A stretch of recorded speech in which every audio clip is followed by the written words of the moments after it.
आप सभी को श्री हरिदास घटा छटानक से कुठे सावर गौर बिलास घन प्रगट्यो रस रीति को जय जय श्री हरिदास। बिहार पंचमी ठाकुर श्री बांके बिहारी जू का प्राकट्य, जिसको लेकर सभी रसिकों, संतों एवं वैष्णवों के मन में एक विशेष उत्साह और उल्लास सदैव मना रहता है। बिहारी जू के प्राकट्य से पूर्व ही धराधाम पर श्री स्वामी हरिदास जू का प्राकट्य हुआ। स्वामी जू का धराधाम पर प्रकट होना नित्य रस का दर्शन जीव को कराना एवं पंच ऋषियों का उद्धार करना ही था। परंतु स्वामी जू एवं बिहारी जू के प्राकट्य से भी पूर्व आचार्य चरण श्री विट्ठल विपुल देव जू का धराधाम पर अवतार हुआ, जिनके लीला में हम प्रवेश करें उससे पूर्व संतों ने बड़ी सुंदर स्तुति की कि श्री स्वामी हरिदास पद तिनको शीस नवाए, विट्ठल विपुल कृपाल की कहत कथा सुखदाए। कि प्रथम जीव श्री स्वामी हरिदास जू के पद अर्थात उनके चरणों में शीश को रखे, उसके बाद जो कृपाल मूर्ति हैं अर्थात जो कृपा के और रस के सागर हैं श्री स्वामी विट्ठल विपुल देव जू, उनकी जो सुखदायक कथा है उसको कहने का अधिकार प्राप्त होता है। श्री स्वामी विट्ठल विपुल देव जू का प्राकट्य अगहन शुक्ल पंचमी के दिन ही धराधाम पर हुआ और इनके लिए संतों ने कहा, प्रकट भय सुख महल ते रहे महल के माई, पुन प्रवेशे निज महल विच जहाँ जुगल गलवाई।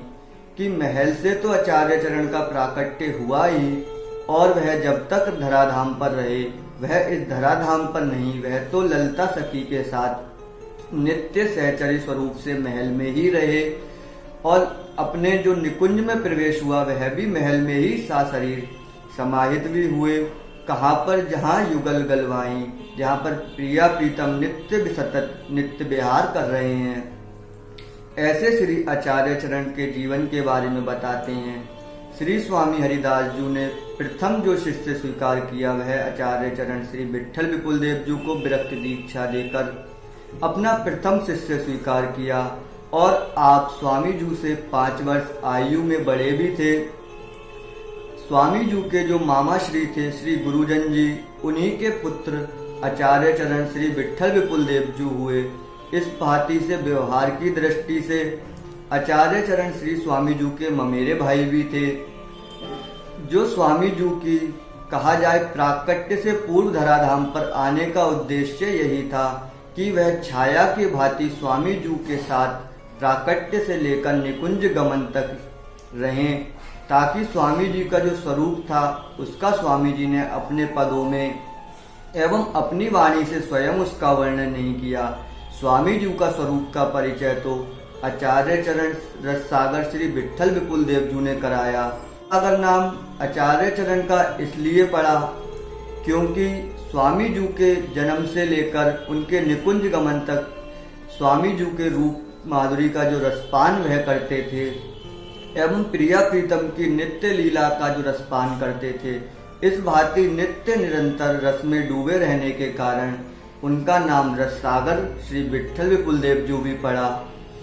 रस सागर श्री विट्ठल विपुल देव जू के प्राकट्य में आचार्य चरण कहते हैं, प्रगट्यो विपुल रसन को सागर, श्री हरिदास प्रेम की मूर्ति विट्ठल नाम उजागर।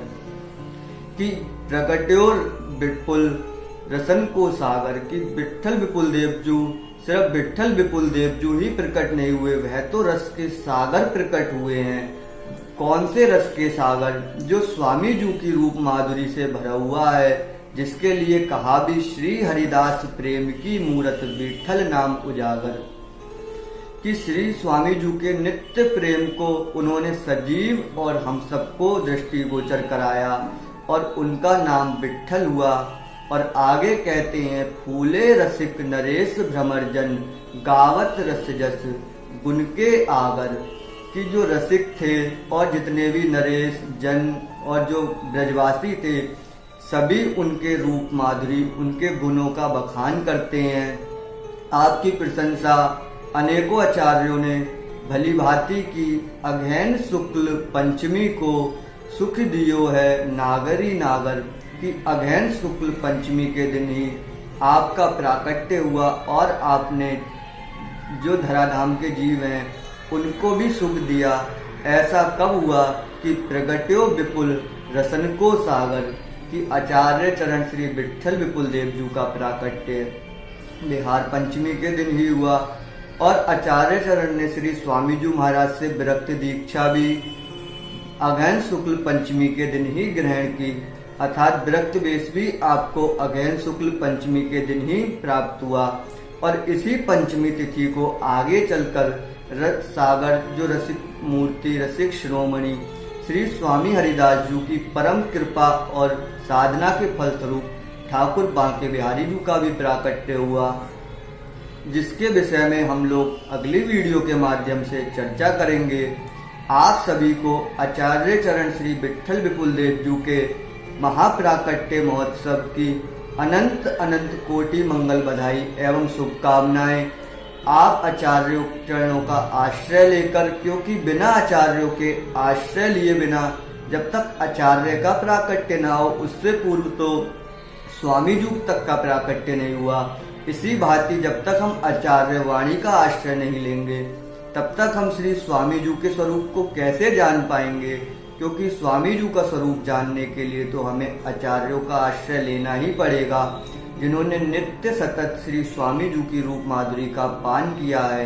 ऐसे आचार्य चरणों में कोटि कोटि बंदन एवं नमन करते हुए और पूर्ण शरणागत होते हुए नित्य जपें, निरंतर जपें श्री हरिदास श्री हरिदास श्री हरिदास।